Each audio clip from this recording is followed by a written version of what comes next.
ask them, you schedule a meeting with those people, right? You should also have contact with some of the agents who are there who can help you get the project. But agents, they will charge you certain amount of fee as a commission.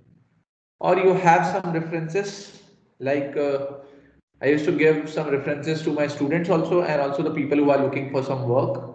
I used to refer these people with the right client or with the right person who can help them getting out the deliverable. You should also focus some time on business development, like sending quotations, talking about services, organizing some webinars, or kind of engaging activity which will help you to grab the project with these people. You should also have a registration. You should have a bank account, current bank account with a proper, either you should have a private limited company or a LLP or a OPC. So you should have a registration of these companies. Location is mattered. For which location are you applying? So if you are sitting in a, let's say Delhi or Mumbai, so from there you also can check out with other people who are working as a freelancer. You can also make up a website where you do the advertisement and market, or where you can showcase your projects which you have done previously. If you have not at all done any of the project, there's no way. You have to work with someone else in order to get the project. The reason you are not getting a project, or you it's difficult for to convince the client about what benefit is you can get through a BIM. It's basically you have no experience or very less experience while working in the BIM domain. So if you think like doing two things together, like working on a job and also doing the freelancing, it's pretty very difficult. I have tried by myself while I was working in 2016-17 also. It was difficult to work as a freelancer while working in a company. So, or one or the other way, you tend to give a less quality of your service. So, I would suggest you focus your full time effort on freelancing only, then you forget about your job. And when you go into the freelancing, slowly start and build up your reputation by connecting and networking with these individuals. That's what I can suggest. Another thing, we also have a complete industry talk about how we can implement BIM in India. It was an industry talk. I like to show you that industry BIM connect session. If you go to our YouTube channel over here, you can find this industry BIM connect session.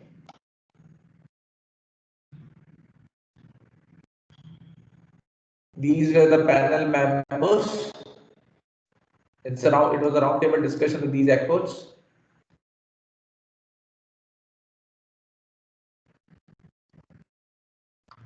So currently what we have in this application in India, this session is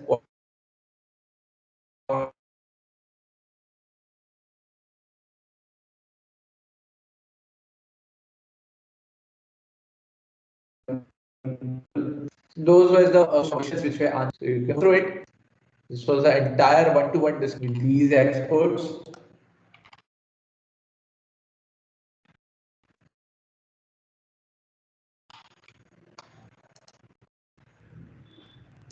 Secondly, I would suggest the best platform to have the project is LinkedIn. You need to grow up your network. I'll show you my people.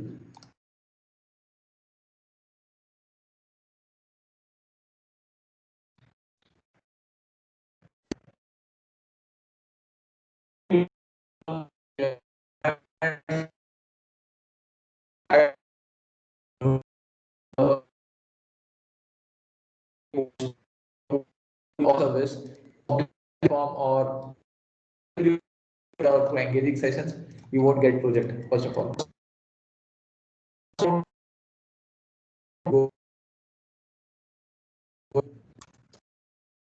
It's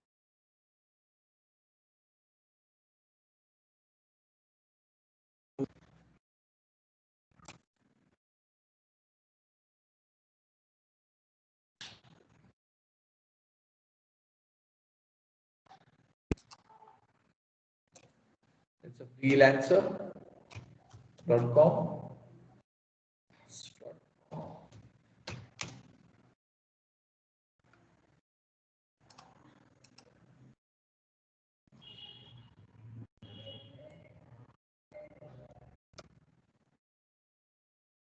Is it freelancer or freelance? Yeah, it's a freelancer.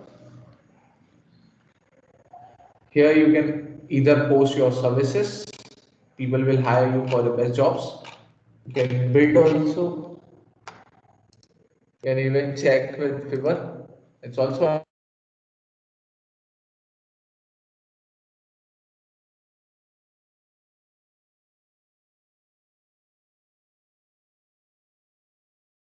from where you can get projects.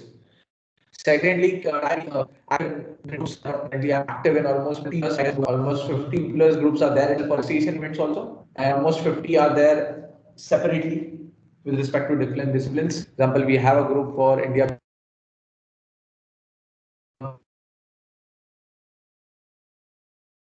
for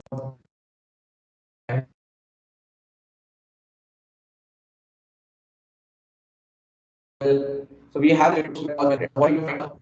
That's what I would comment about getting project and convincing client. So you need to show them something which you have in order to get these projects.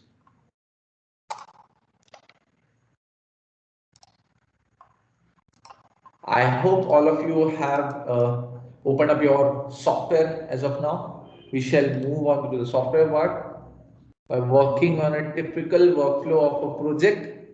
So currently, as you can see here, this is one simple Revit project. Before going in detail, there is one way of working on a project is whole to part or part to whole. Okay.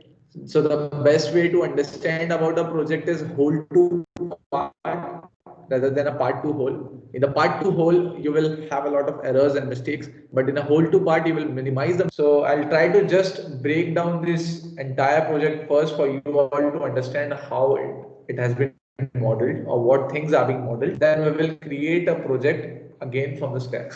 Okay. So currently, as you can see here, you have different elements. You have different views also. For example, I'll open our first floor view.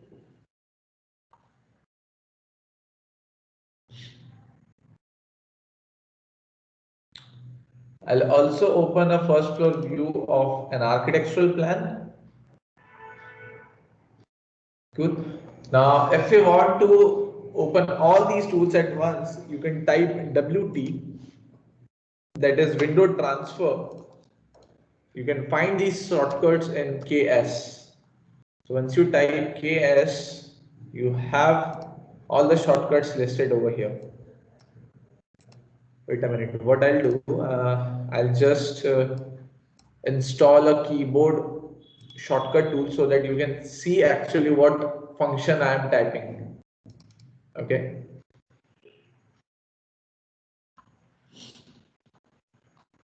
Just a minute. Let me install the tool.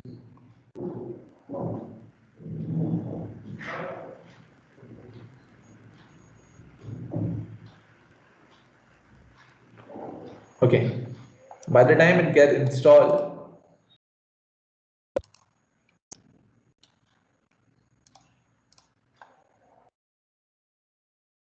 yeah. So this Karnak is a tool which helps you to open up the keystrokes on the left side, left bottom of your screen. So whenever you work,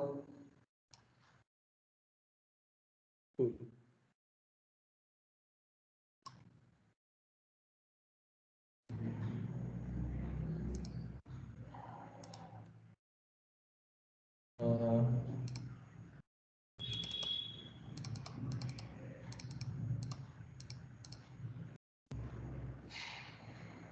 what I'll do is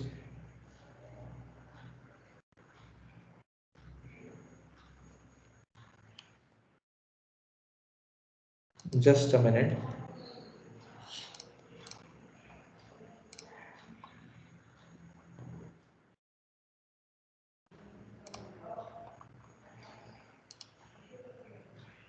Okay, I hope you can see the screen now. This is Karnak. I'll minimize it. You can see the commands on the left side, right? I'll drag this window over to the another window. Drag this window over here. I'll open it up. Cool. So you can type KS. You can see at the very bottom. Is it visible for all of you? The keystrokes which I am typing on the screen. Can anyone just comment?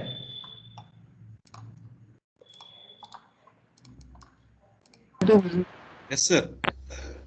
Good, good. So currently what I did is window transfer by typing WT. Okay. So if you go into only a single window, let's close these windows.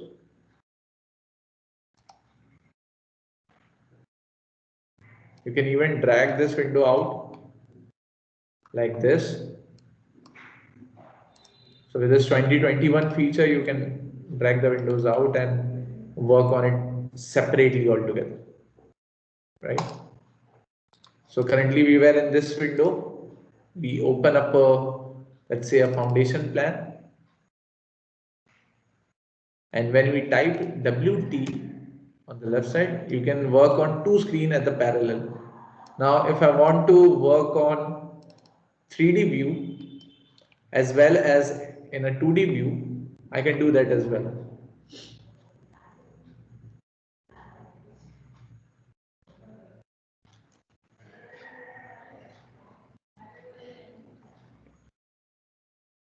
So this 3D view is opened here and I close this first floor.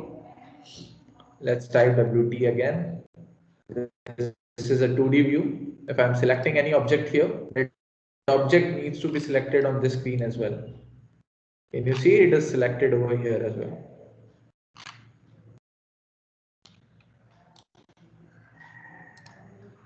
I'm selecting this object here.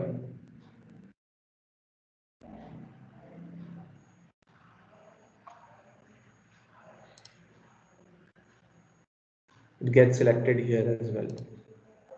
I'll make it realistic. You can see that it becomes blue, slightly blue.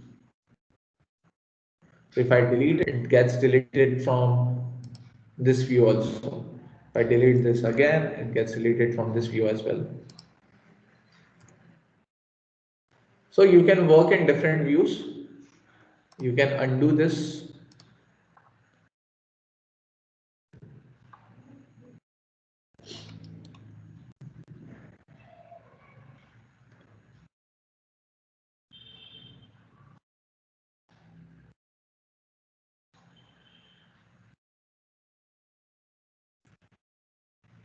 Okay. You can just select a section box from here, from the very left side, and cut down this entire building.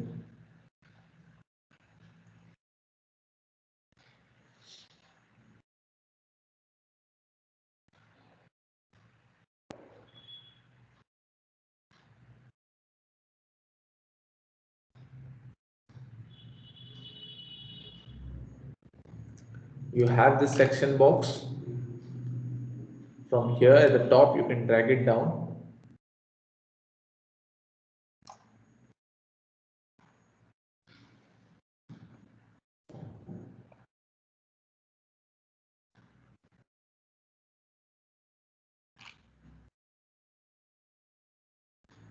Now you can see the interior details.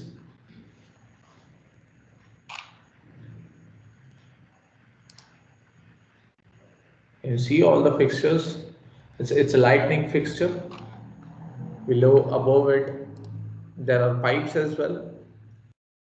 the conduit fittings which are there inside.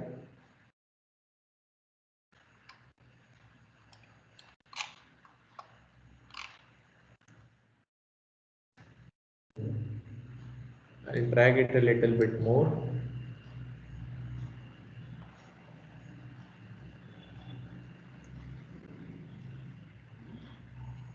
Cool.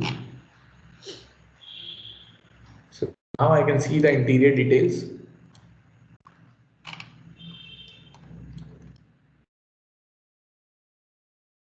You have this WC over here, you have some flooring. You can see the sink. It is connected with the pipe as well,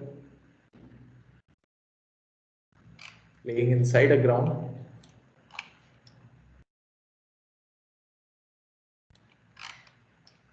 It is then connected to a manhole,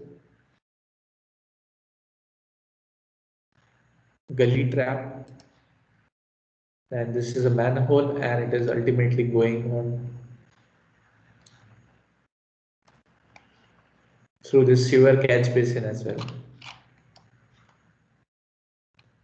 So now you might be wondering, how did we actually model everything? So understand it, first you have to look at the drawings. So in the manage, I can show you something called as manage links. In the manage link, you have another Revit file which has been linked with this model is plumbing working file. Okay, so it's a Revit file which has been linked with a .rvt version. Also, we have some CAD files linked in it. All these CAD files are linked, right? You can check the naming of these CAD files. So when you click on any of the plan, below it you will first find a CAD plan, and above it there you will find a model.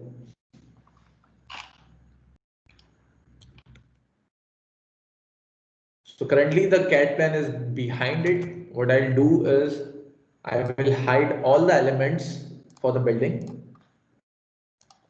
Click on OK.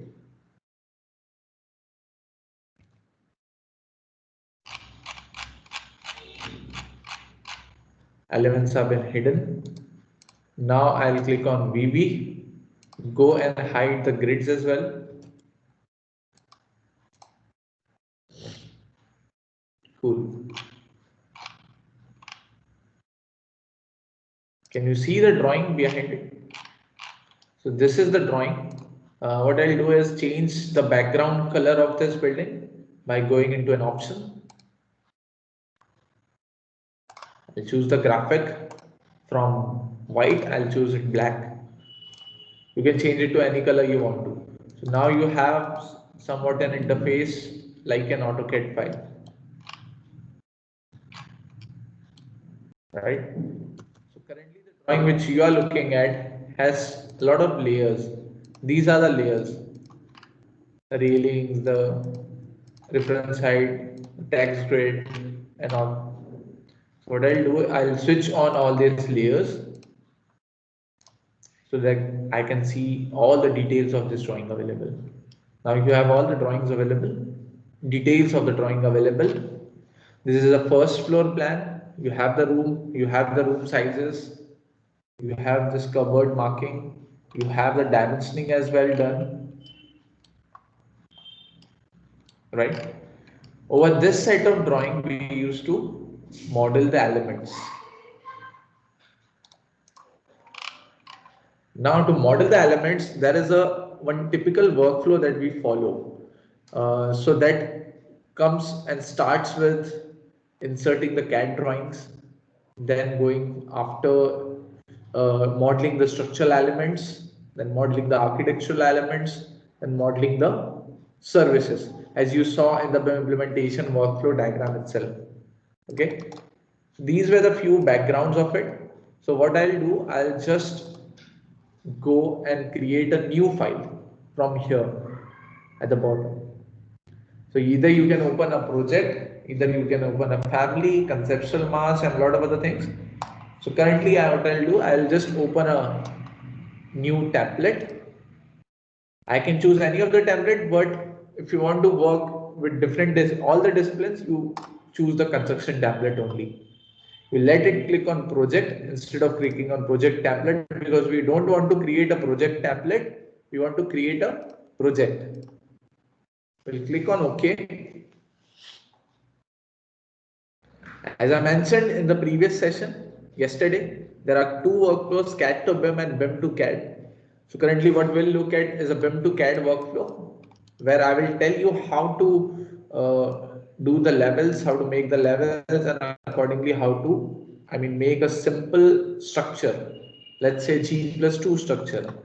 Okay. So first of all, I will go to levels.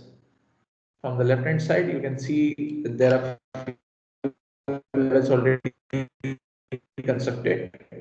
I'll delete these unnecessary levels. I'll check the units.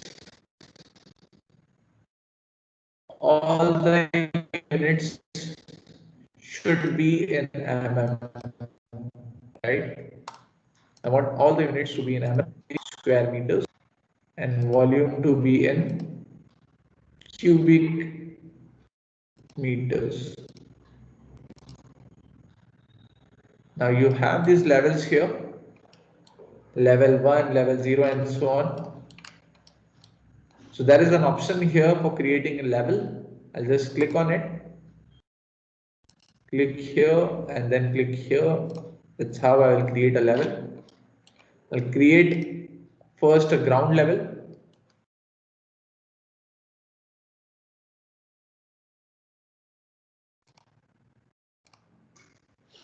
Let it name as 0.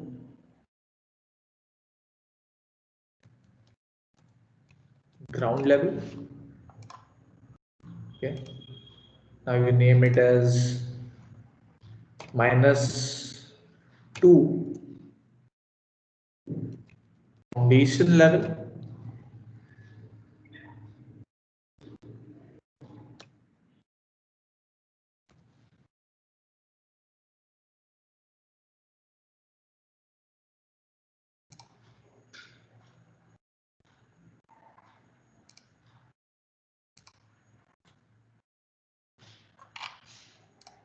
Over here, -2. Foundation level. I hope all of you are performing along with me. You have this floor plan here. It's showing -2 foundation, and you have a 0. It is ground level. Over it, I want to build another level. So I'll type CS, that is means for a create similar. You can see on the left side, it's showing the dimension also, whether it's a 400 or 500. Let's make it 400. So what is this 400? Level from 0? It will be a plinth level, right?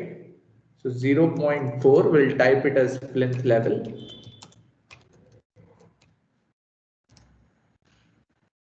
Good. Then here we will have first floor level. I'll click on level 2, type 1, first,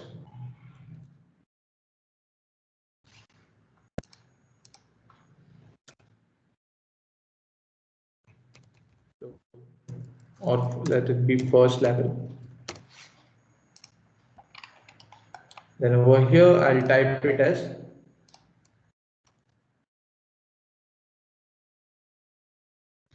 second level.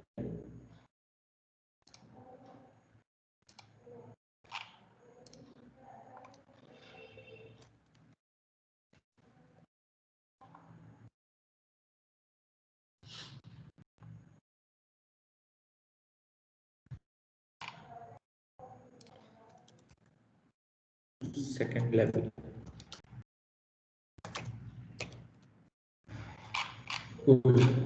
So you have a foundation level, you have a ground level, plinth level, first floor level, and the second level. Now on the left hand side, you can see all these levels already being shown here: foundation, ground, plinth, first and second. When you look at plans, which is structural plan, here there are few levels missing, right? So you have to go to view, go to plan view, and bring those levels back. These are those levels. You select it, you click on OK. So these levels it will be shown here in the project browser as well, right? Now you have to, after creating a level, you have to specify the distances. So for this level, let's say I'll specify a distance of 2 meter. Oh, it's taken 2 meter. Something went wrong, I guess.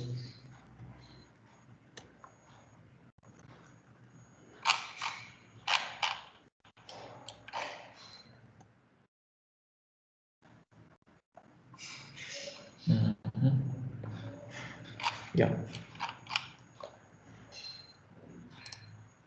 You have here is minus 3000 mm. So I'll change it to 2000 mm. You have the 0, 400 meter, then from plinth level to first floor, let's make it 3400. It will be around 3 meter. Let's make it 6400, right? It will be around 3 meter. So you can check that you have a 3 meter here as well. Once you have this in place, you can come on to a 3D view. Here you will create, first of all, the footings. For that, you will have to load footings from the structure. You'll have to go into isolated footing. Nothing has been loaded, you have to load it first.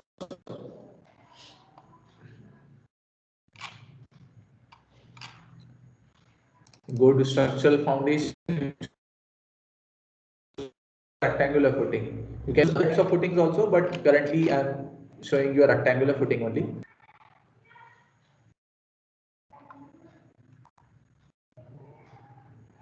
Yes.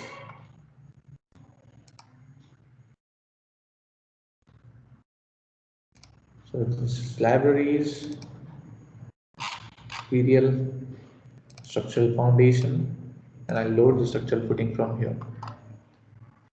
Cool. The structural footing has been loaded now. As you just saw, I have loaded this footing from an imperial, so it's showing in the feet and inches. So if I would have loaded it from a metric,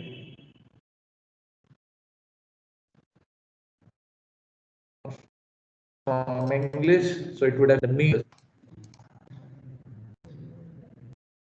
And you see the changes. Now I have inserted from a metric unit, so now it's showing in mm.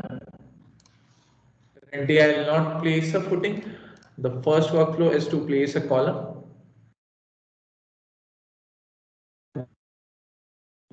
Go now. You can set the column. Two types of columns are there. I want a column which should be of a metric unit. So I'll go to load family.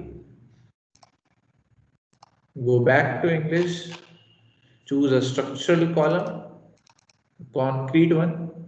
Click on rectangle.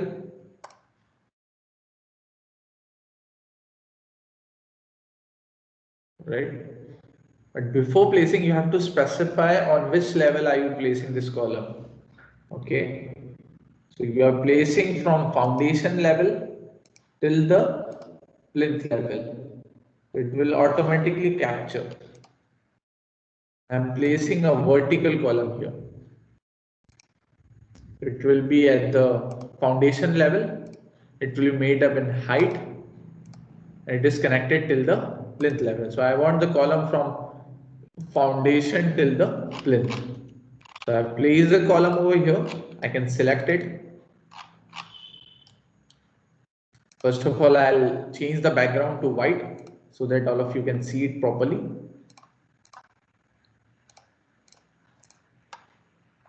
Cool. I'll type a copy. I'll choose a multiple. I'll give it a spacing of, let's say, 2000 mm. Here as well.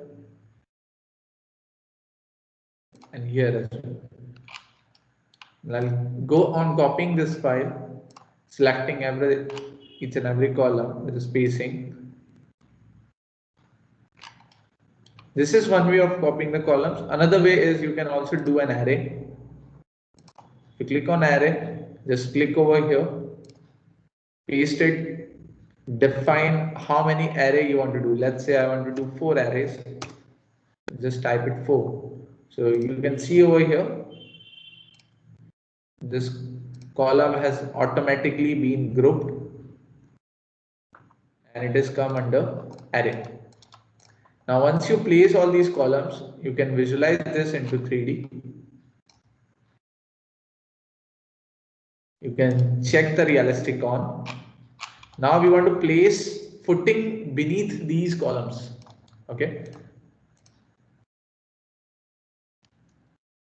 Select this column. This column is going from -2 foundation till the plinth level. I want to place footings beneath these columns. So I'll go to isolated footing. I'll click on add columns. I'll select all the columns at once and click on finish. So this is the easiest way. All the footings have been placed. If you want to rotate it, you can rotate the columns as well, or the footing. Yeah, rotate the footings from here.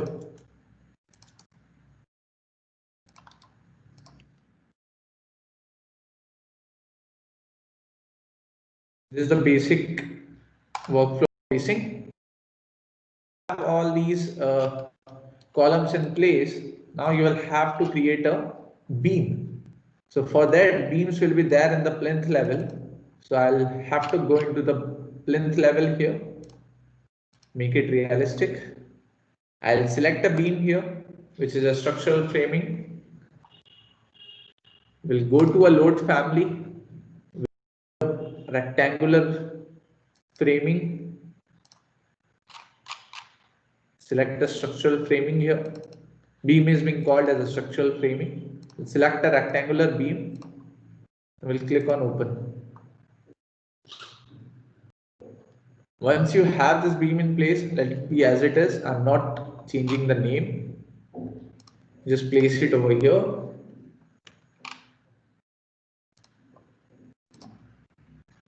Let it be of a smaller size. That's it. Now you'll have to type the command AL, that is for align, and you can align it from this corner to this corner. And you'll go and trim this particular model with the trim extend single element from here to here, from here to here. Easy. And you can repeat the same procedure on the other subsequent parts, but here instead of repeating these procedure, what I'll do, I'll try to mirror this. You can also mirror components. Placing a line like this. Again, I want to mirror this. I'll choose a draw axis. We'll draw axis from center midpoint. That's how you can mirror it. Press a control key and select all these beam, right, and check on copy.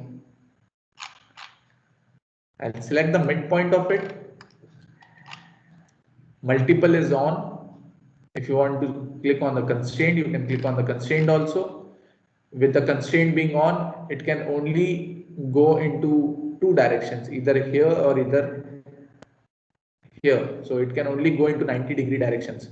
If the constraint is off, you can move it from anywhere, right? As you can see in the image.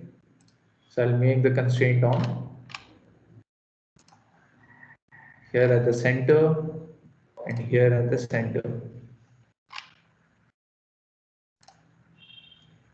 But here you want these elements to be moved here. So I will click on move. I'll move this part with this part. So that's how you place a rectangular beam. I'll click on CS, that is create similar. We'll place a beam again here. We'll type AL. We'll try and trim extend single element to trim these elements.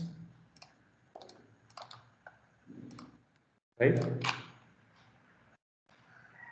What I can do now is copy, same thing, the multiples on from this center to this center, the center. Select this, you can mirror it. Again you select it, you can mirror it.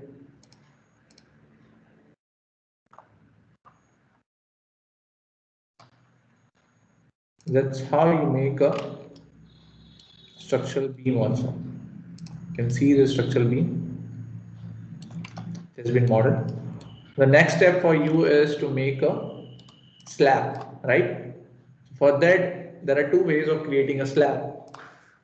You can either create a slab from here, that is structural foundation slab, or you can create a floor slab with edge. But with the best practices, you should always create a slab from here in the architectural tab. There are different types of slab. One is architectural, one is structural, which acts beneath the level. Architectural floors will be basically create a floor structure. Click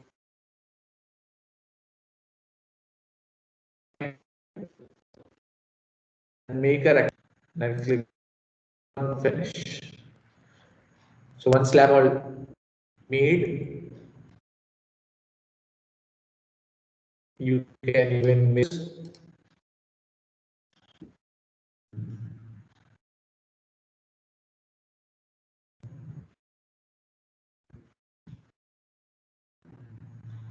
Select everything to filter out which things you want to select.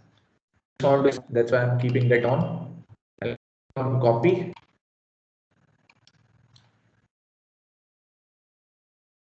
And use from this part also. I'm copying from this part.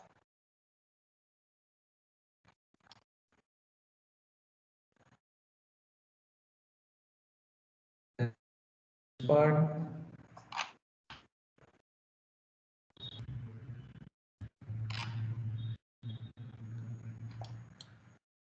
It is slightly been overlapped.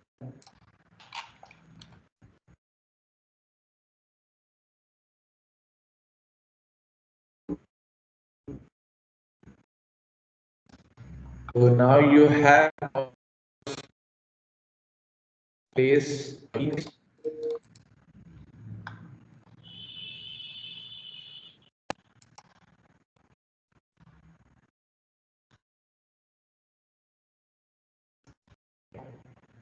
So you can copy paste this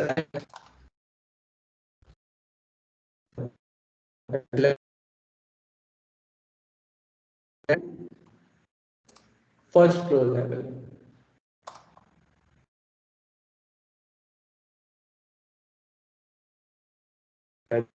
So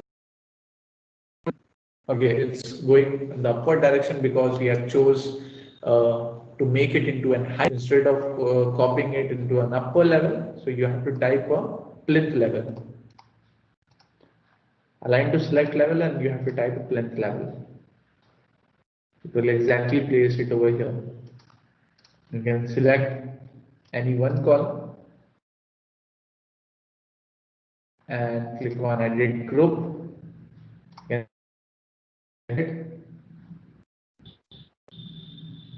and change it from plinth level to first level. You see that here, if you finish, it will be applied to all the other columns also. I'll click on finish.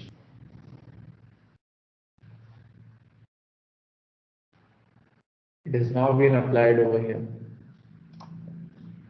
But as you can see from the below also, it has changed. So what I'll do is I'll just unjoin it or ungroup it and let it be from foundation till plinth level only. And these columns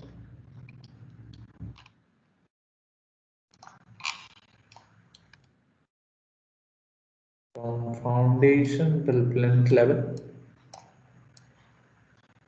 can select it. From plinth level, make it 0. It will come down.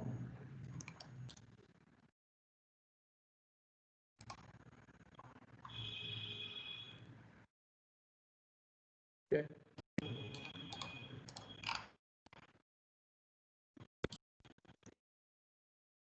Now you have to copy paste these beam slab. We'll align this to a first floor level.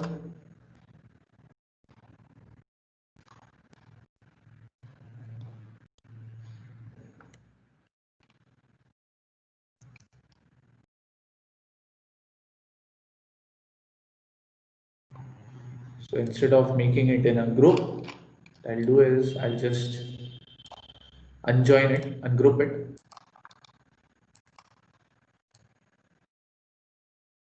Let it be from plinth level to the first floor level. Now again, you have to copy paste this in the upper levels. If in your project these columns are reducing, you can even reduce these columns. Selected, I'll just copy, click on align to selected level, script on first floor level. Control Z.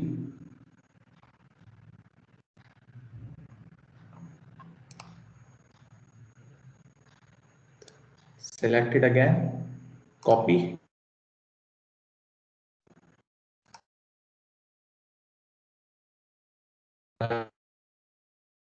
And level. Right. And align it to a second floor level.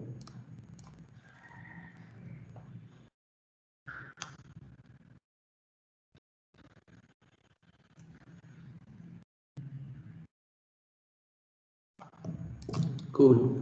So now you have the building in place.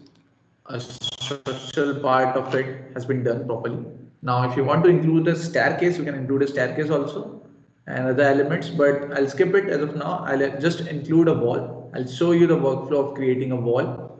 So for that, you'll have to go into a floor plan in the plinth level over here. Remember that few structure elements won't be visible, like the beam will not be visible over here. So you click on wall architectural.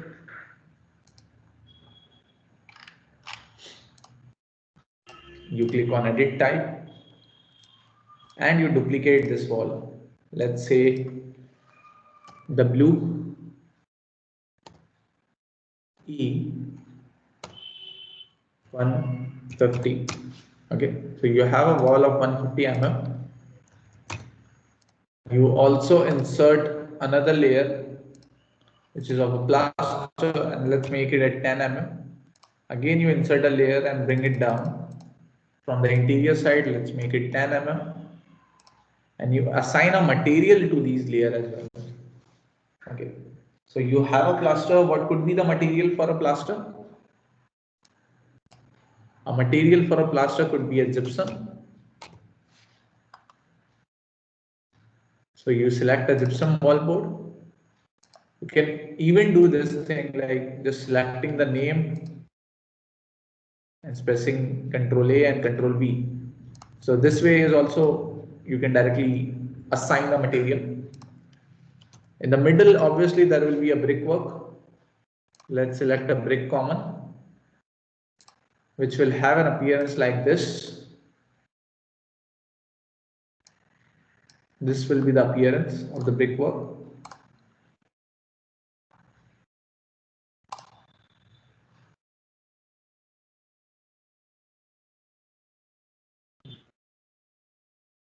Now, while placing the beam, you are in plinth standard way of either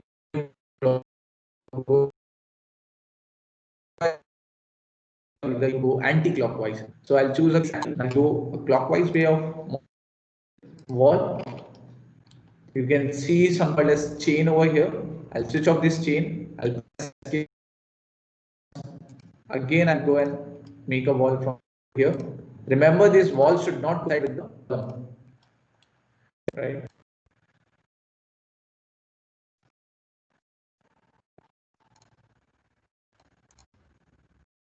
Now, when you have these walls in place, I can select it.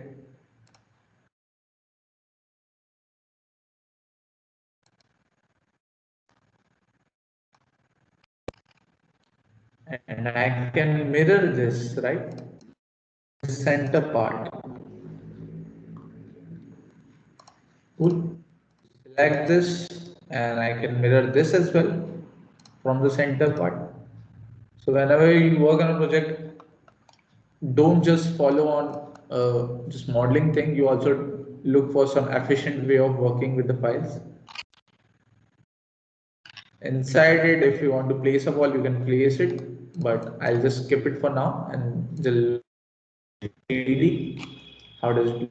So currently you can see the wall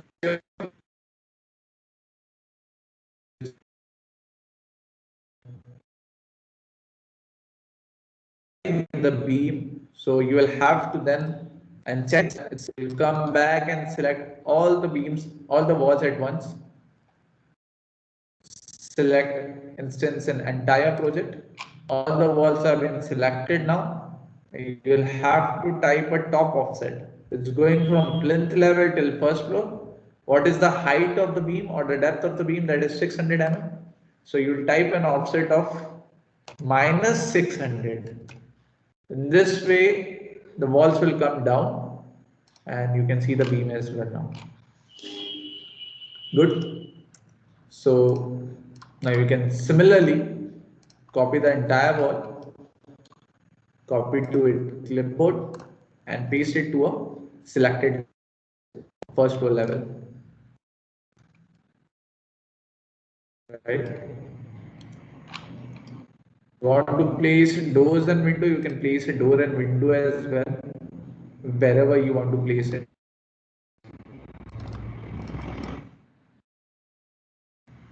Let's say you have a window here and place a window near here.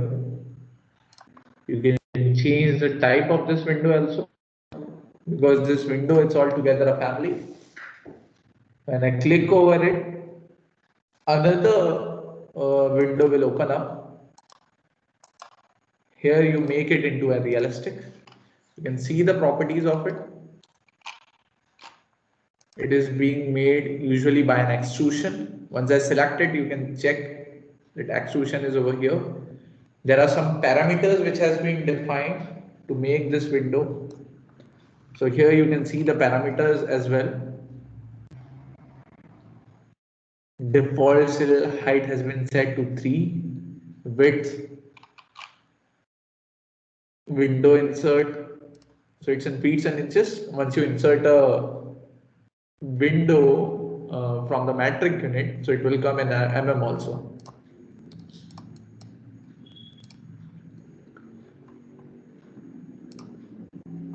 But if you select a window here and go to edit type, you will see all the properties which are there in mm, right?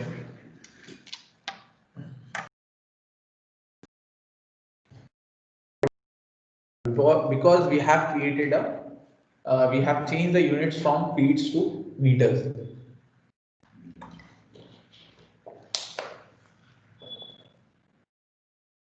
So that is a basic workflow of creating a simple model.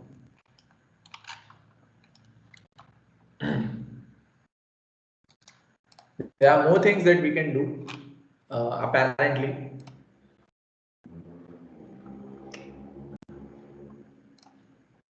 I'll close all the tabs I'll just select one particular view.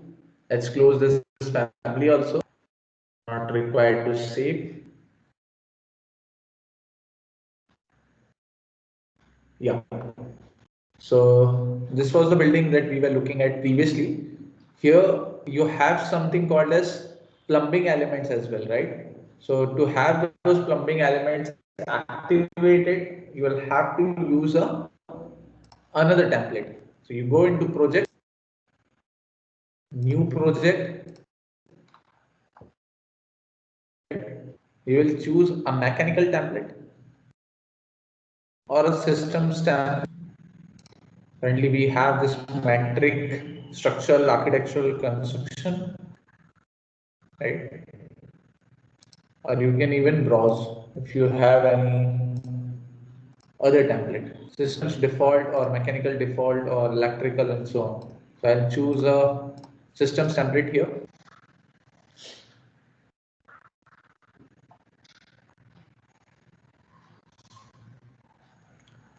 Just a minute, right?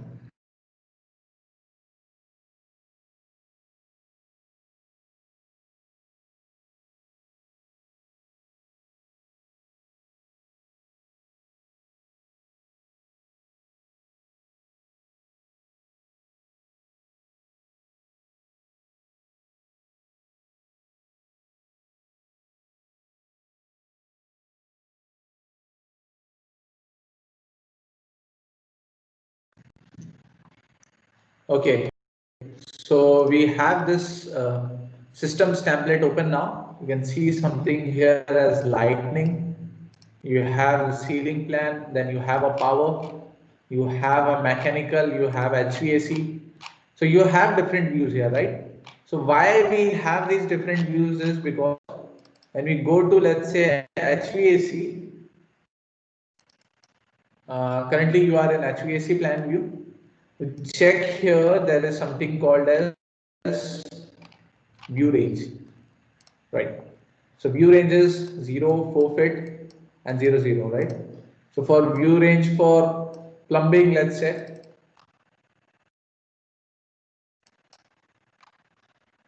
click on view range. So it's different here. It's 10 feet, it's 4 feet. So to understand the view range, you can use this. What are these top, cut, bottom, level, and different other things. To understand more about it, you can learn. You can learn more about it. Will then open up a new tab, which is a help tab, which will redirect you to an Autodesk website. From there, you can get ranges or how to use it. Cool. So this is about the view of it, elements insert everything you have, and you can also topics which are available. If you want to check some topics for architectural design, you can even go to architectural design and check how to get about those. So it is available by in the platform itself. It's quite easy and handy for you to learn things. So that's the reason I don't teach in depth about these softwares in the class also. So most of the time is being spent on taking problems and working on live projects, right? So you have this template here, the plumbing. So let's say you want to create a plumbing model. For that, you will have to go to system, right? In the system, you have something called as pipe. So you define whether you want to add a vertical pipe or a slope pipe, or you want to make it in a slope up or slope down. There are different types. Currently, it's a standard pipe. Let's make it in chilled water. You can draw it over here.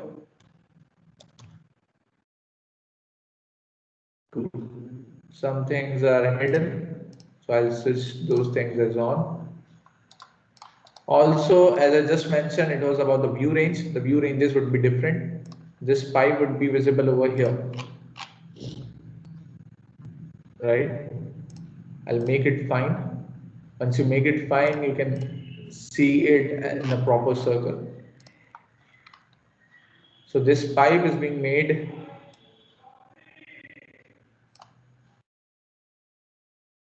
at a certain level. Okay, let's make it in 3D view itself. Okay. I'll click on draw.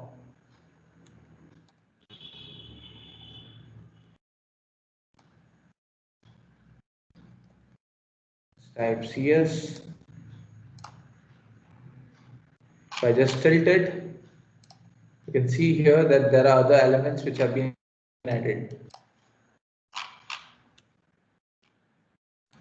This particular element. So this is actually a family. So this is an elbow which we call as. If you click on a family, which it will family for an elbow. You can also insert different types of pipe. You can change the shape, manipulate it. You can draw another pipe from here. Let's say like this. You can change the diameter, you can change the slope. Even if you can go to edit type and you can define what family is needed to be added. You see all the families are there already. So you have a junction elbow which be of which size, minimum size and the maximum size has been defined here. You can choose whichever elbow you want to define, and you can even load these family. Once you click on load family, it will open another dialog. We'll have to go into English and let's say pipe. You have the accessories, you have all the accessories for pipelines, which is already being made. You have some fittings also. You have these PVC pipes. Go to socket type, you have this coupling, cross, elbow, plug, T. So these are the different shapes which we use in a pipeline.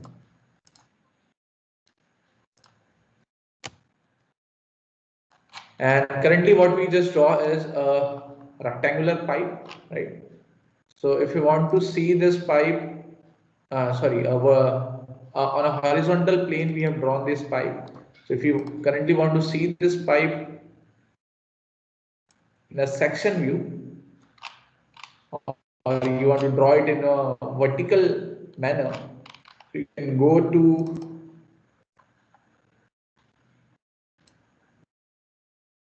the view.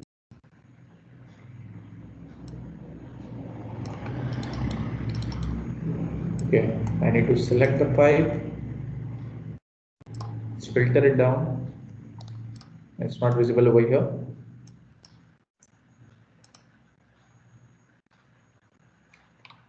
Let's talk about this HVAC. So if you go to HVAC, you have different levels. Okay, let's make it over here. I'll make a section. I'll switch the view. I'll select right click and click on go to view.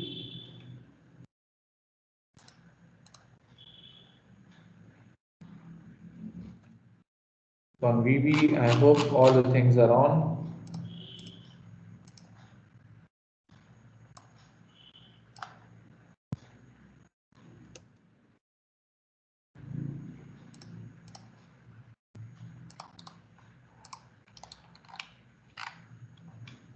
Okay.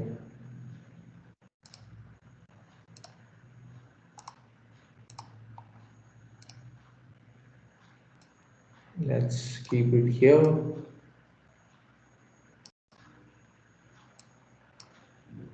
And click on go to view. Not sure why it's not visible.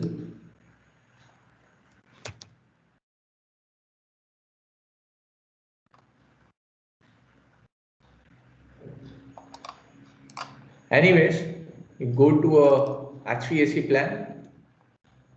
Here you select a duct. You have already few ducts loaded here, right?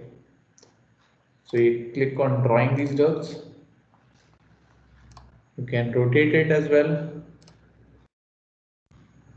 You then have to specify whether it's a supply duct or an exhaust duct. You can right click it and you can even provide a cap end at the end of it. That means it's closed now.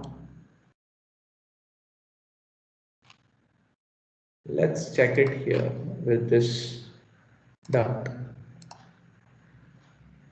I'll make a section, duplicate, let's go to detail. Cool. Oh, finally I found the pipe as well. Yeah. So I was showing you this pipe, and from here you can right click on it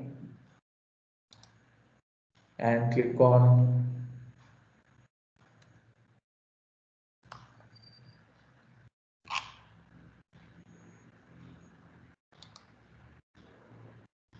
draw a pipe.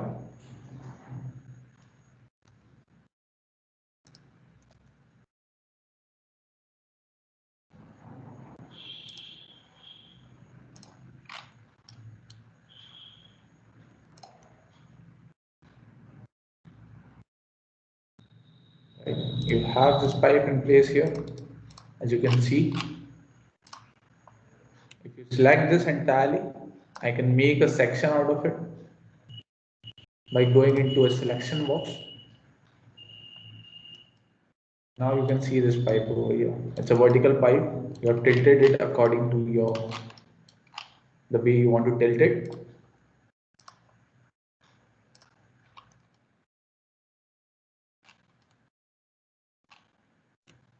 Secondly, when you have a duct in place, let's say you have this duct,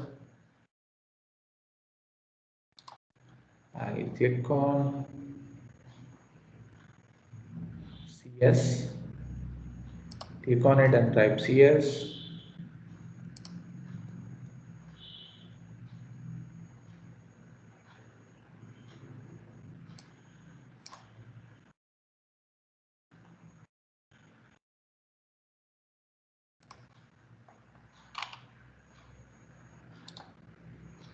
Can right click.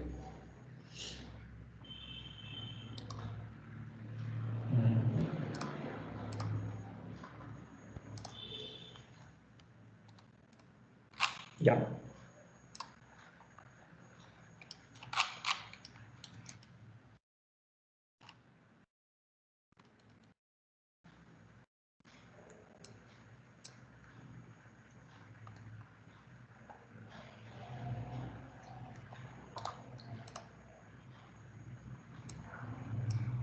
I'll come out of the section box. As you can see the ducts over here. These ducts are also a part of family. If you click on it, these are different. This is also an elbow. As you can see here, the rectangular elbow of 1.5 W, can make it 2 W as well. Different sizes. If you want to edit it, you can go and check or edit it with the family also. But this family is quite complicated for you to understand at such level, first of all, because you have different dimensions. It's a parametric family altogether. You have to specify certain formulas and certain parameters here. You can see the formula, right? So default height, the length, and different thing. So this is one way of working with the systems, working with. Also, you can include more systems like the fabrication parts, the air terminal. You can include a pumping fixtures as well, like WC. You can include a sprinkler, a lot of other things. You also have something called as precast and steel. You can insert some precast elements as well as the steel elements. You have the bolts, plates, everything. But currently, I'll show you a part of rebar which you can do. Just quickly close this. Let's go on to this project. I'll tell you a workflow of creating a rebar over here. Let's go to a structural plan view, and I'll choose to only view the columns. So I'll switch off all the other elements. I'll just click on structural column and click on OK. Okay, so now you can see the structural columns only. I'll click on it. There will be an option here of placing a rebar. I'll have to load all the rebars now. If it hasn't been loaded, I'll go to English, go to structure rebar shapes, you select all the rebars at once, press a shift and click on open.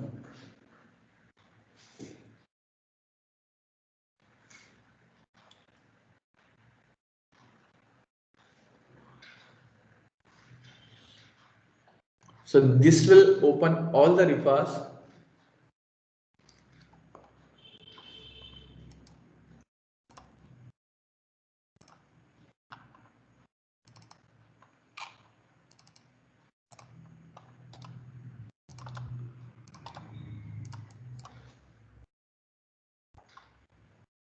Will take some time for the load.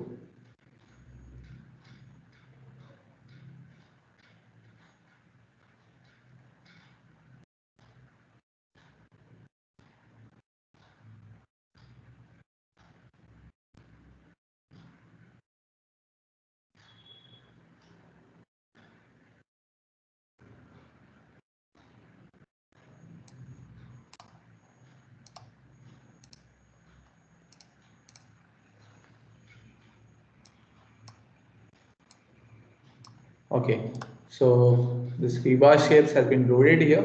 There's a small icon. If you click on it, you can check with all these rebar shapes. Currently, you just want to place a vertical bar over here. So this is a structural bar selected. You can go to edit type and duplicate it. And you can check with the bar diameter. Let's make it 12 mm.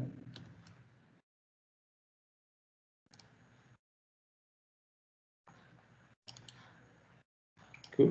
Now you have something called as placement. So here you have to define whether you want to place it in a current workplay or a near workspace. So I'll choose a current workplay. I want to place it in a perpendicular manner. Rebar set a single.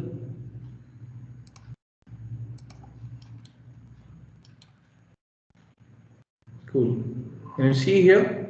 Currently you cannot see any thing needed to place here because I have switched off the rebar. I'll have to go to structural rebar and switch it on so that we can actually see. Right now you can see a small dot over here. Let's place it. You can select it. You can even make a mirror out of it.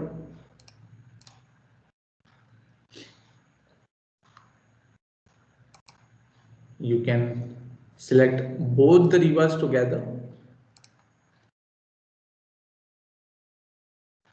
and make a mirror from the midpoint.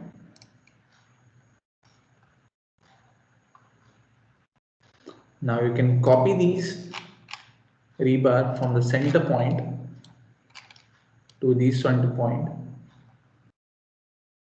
Let the constraints be on because we don't want these rebar to move from one other place. So now you have, when you have the vertical bars placed, now another thing you will have to place something called as stirrups, right? So when we click on again, we check on the rebar. So now you have to define a shape which is of a stirrup. So I'll scroll it down, I'll check where we can find a stirrup. Okay, so this looks good, MT1 type of shape. I'll select it.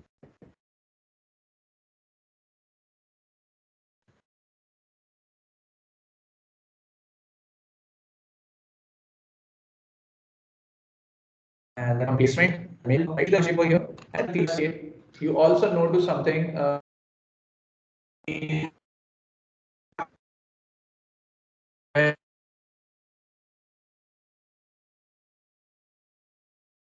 Automatically, can you see those rebars, vertical rebars? They have been shrinked now. So they just came inside the place, inside the column. I'll select this column. I'll go into a selection box. in order for you to visualize it, I'll click on isolate this element. Good. Now you cannot see the rebar here, but for you to see the rebar, we'll have to go to override by element and we have to click on transparency. This is the transparency. Let's increase it to 80 and click on OK.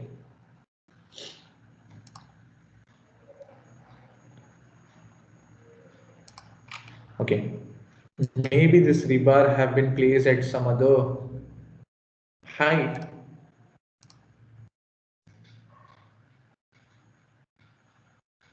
So let's go to a plinth level. I will select these rebar, right click and select instance and entire project. So all the rebar is selected now. I'll go to a selection box. Okay, here it is actually. It was at which level?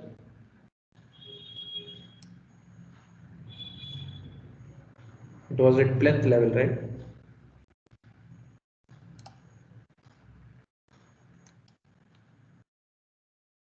Or maybe it's hidden over here. Let's check whether rebar is on. Yeah, the rebar is already on.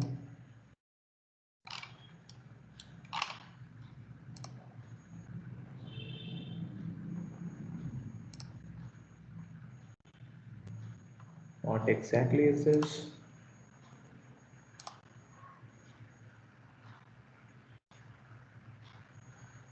Let's close this.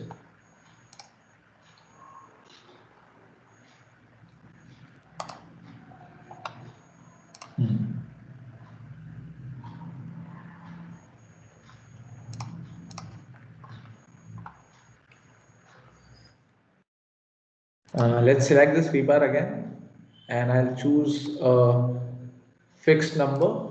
Let's make these numbers as instead of 3, let's make it 8. Fixed number with spacing at a spacing of let's say 150 mm.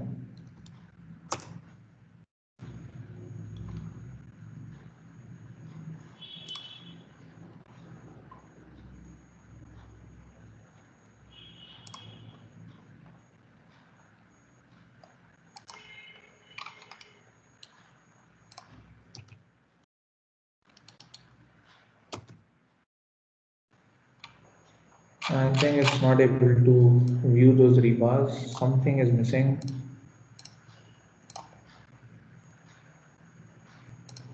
Let's make it fine, realistic.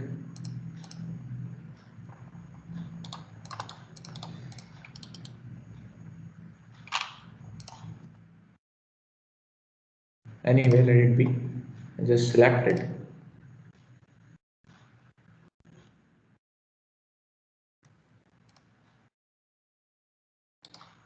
Right click, select instance and entire project.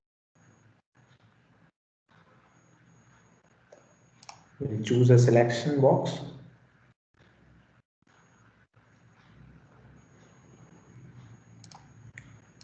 Choose the isolate element. Yeah. Finally, now you can see the rebars here.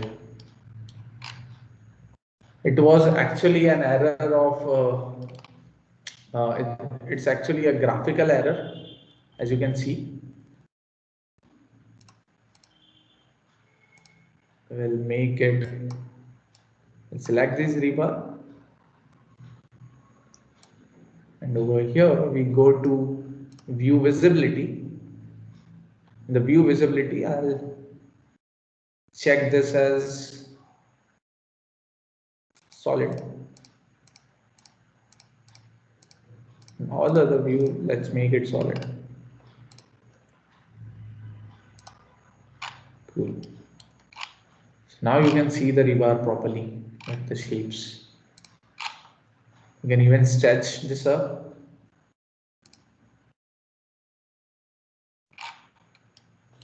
If you want to, you select it.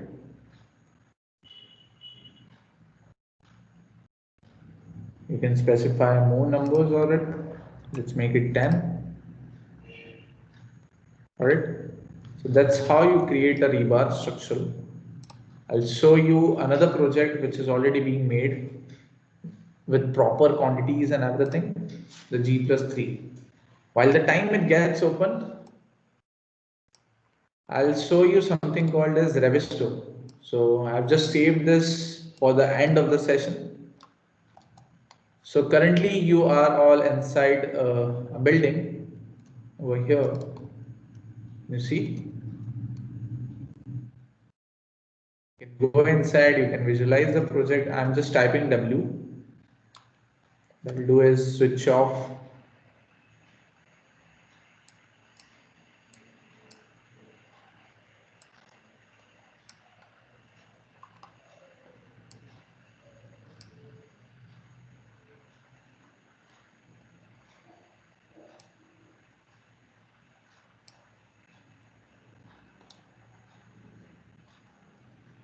Yeah.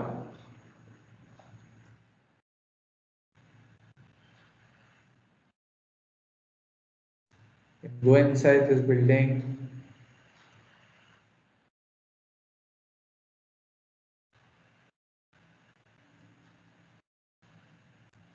You can check all the elements here. See all the pipelines. You select it. Just select it. You can see all the features of it. It was an elbow, which we just saw. You can see all the properties of it. So this is something called as Revisto. Okay. So you can find this Revisto from the website. You can download a plugin for it. Absolutely. So this was the project which I was talking about.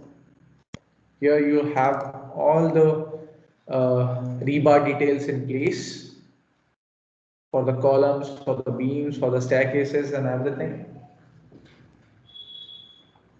And ultimately you get the quantities also.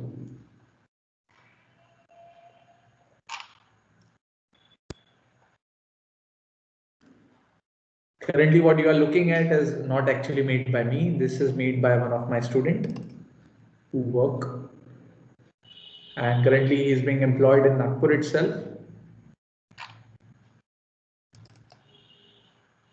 Let's look at the first floor plan layout. Yeah. So can you see the detailing over here? You have this detailing for the entire structural staircase. You can select this.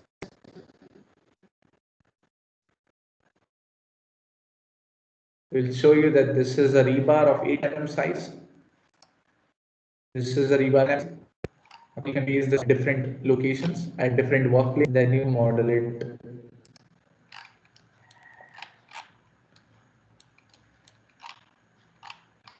You can also place these bent up bars like this. For the slab, you can see the bent up bars here.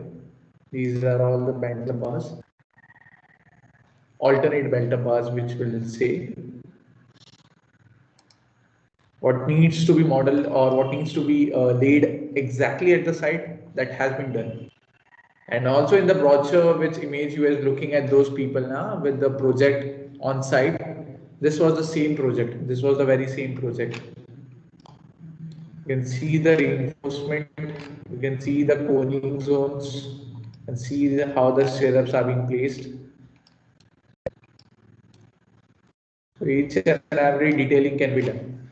This takes some time for you to understand how to create it, how to create the schedule as well.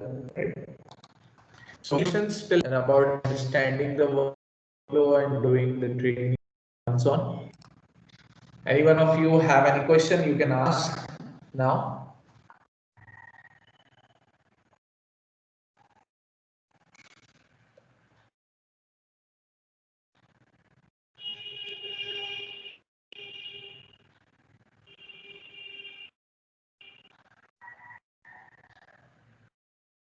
Anyone? Am I audible to all?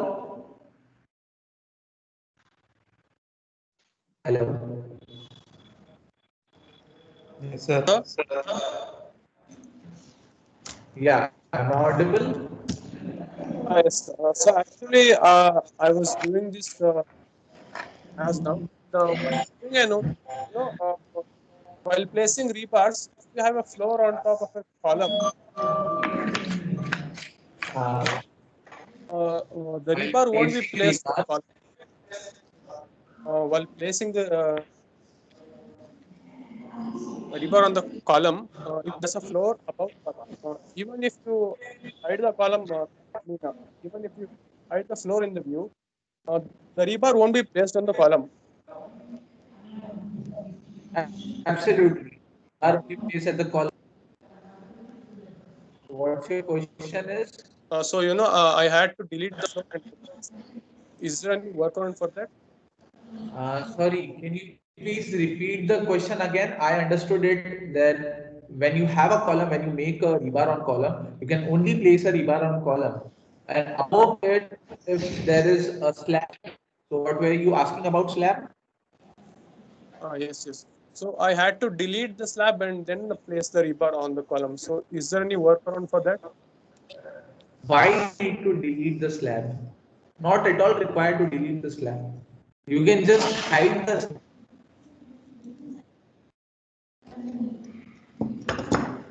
Are you getting my point?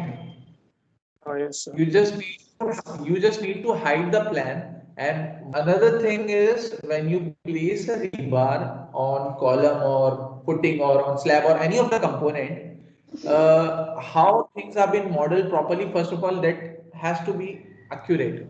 I'll tell you how you need to model a slab. First of all, most of the people, they do this mistake of modeling the slab over the column itself. So what they do is they join the column and slab together. Column and slab should not join together. The column and slab will be separate. If you are joining the slab and column together, then you have to cut it. You have to cut either the column with the slab or either the slab with the column. But when you cut the slab with the column or column with the slab, there will be differences in the quantities which you extract from the model. Okay. So the better way is Okay. to leave the column as it is, and you have to model the slab between the column and the beams. You should not model a slab over the column. Model the slab over the column. Obviously, you will have to hide the column, and then you have to place the rebar. Are you getting the point? Okay. I think there's no big issue in doing the modeling with column and beam. As you can see here, this is a beam and the column has been hidden. In the current view, the column has actually been hidden over here and this is a slab. Okay, so in the slab also, in the beam also, there's another in the slab also there is another reinforcement. The column also there will be another reinforcement. So it's okay, you can make it like that. If you look into a 3D, it will look very different. I'll show you exactly which part you are talking. Here. You have this, you have the slab, right? This is the slab. See, slab is not actually setting the. What we do modeling is we trying to.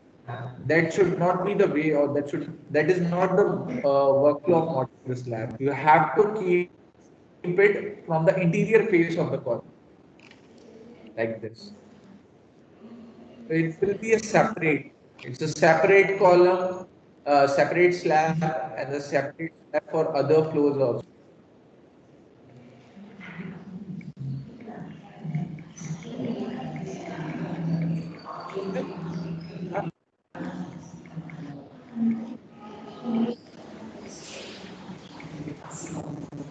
Hello everyone. We have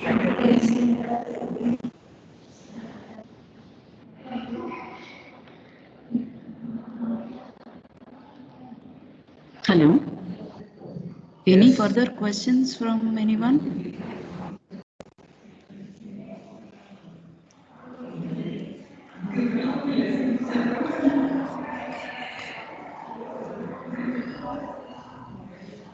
No questions?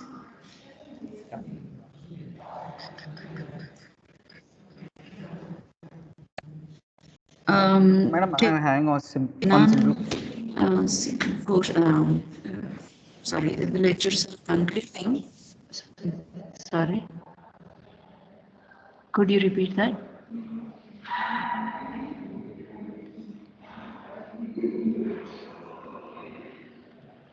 Could you repeat that question, sir? Yes, sir. Yes, madam. Sir, Yeah. can we get the analysis result in this? What is your question, Siva? Can we get the analysis result, that is a dynamic analysis or any analysis result that we are giving analysis result? Yes, Structure analysis. yesterday itself I showed one analysis result in a Revit tool. Another thing, when you want to do a Revit, when you want to do an analysis, whether it's a dynamic analysis, whether it's a by doing an analysis with a finite element method, finite element analysis, or a static analysis. So those types of analysis is possible. You have to define it whether you are doing a dynamic analysis or a static analysis. But preferably dynamic analysis, I would suggest is more suitable in a software called as RISA. I hope you have heard about it, RISA. So that particular tool is suited for a dynamic analysis. But if you do a static analysis in a robot, it gives a quite accurate results. But I haven't actually examined or validated the results, the dynamic analysis and a static analysis in robot. But static analysis, it gives a quite accurate results as compared to ETABS also. Right? The factor of safety for ETABS is different. For StatPro, it's different. You have to specify it. So it gives a quite similar result as compared to ETABS. But as compared to StatPro, it has a different result. So for doing a dynamic analysis, I would recommend robot to be as a software. But you can try it out. I haven't tried out with the dynamic, but analysis with RISA would be useful. Thank you, sir. Thank you. Thank you.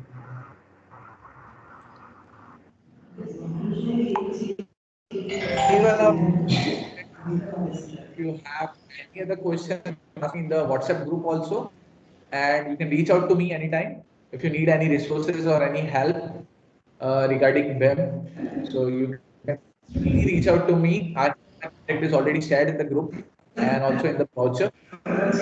Okay. So by the end of this session, if any one of you would like to join the training, they can surely go and join it.